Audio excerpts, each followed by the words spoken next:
કોઈને નો ખબર હોય તો કહી દઉં કે તમે સારંગપુર હનુમાન દાદાના દર્શન કરવા જાવ છો, પણ ગુજરાતમાં 3 એવા મંદિર છે હનુમાન દાદાના કે ન્યા તમે માંગો ને તો ભગવાનને તમને આપવું પડે. એમાં એક છે સારંગપુરનો મારો હનુમાન દાદા, બીજું છે ભંડારીયાવાળા હનુમાન દાદા અને ત્રીજું છે ગોરડકાવાળા હનુમાન દાદા.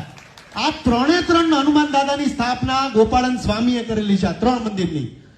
આમાં તમે સારંગપુરમાં જેટલો તમને હાશ છે એટલો જ સાથ ગોરડકાવાળા હનુમાન દાદામાં છે, એટલો જ ભાવ ભંડારીયાવાળા હનુમાન દાદા. એટલે એક સમય એવો થઈ ગયો, ડિપ્રેશનમાં આવી ગયો, એટલે ભંડારીયાવાળા હનુમાન દાદાના દર્શન કરવા ગયો અને અંદર મહારાજ બેઠા હતા, બ્રાહ્મણ બેઠા હતા અને હનુમાન દાદા પાસે ભંડારીયાવાળા દાદાની પાસે બેઠી અને એક દાદાને કીધું, દાદા મેં મારા જીવનમાં કોઈ દિવસ કોઈનું ખરાબ નથી કર્યું. મારા પગની નીચે કીડી મરી જાય તો આખો દિવસ મને વિચાર આવે કે મારા પગની નીચે કીડી મરી ગઈ તો હું કોઈનું બગાડતો નથી, તો મારી સાથે આવું કેમ થાય છે?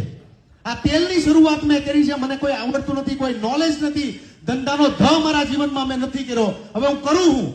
તો અંદરથી હનુમાન દાદાની મૂર્તિ છે ને એની સામે હનુમાન દાદા મને અંદરથી કહે છે કે જે તેલ મને ચડતું હોય અને એનો ધંધો તું કરતો હોય ને તો તારું ગાડું હું ઊભું ન રહેવા દઉં વાલા.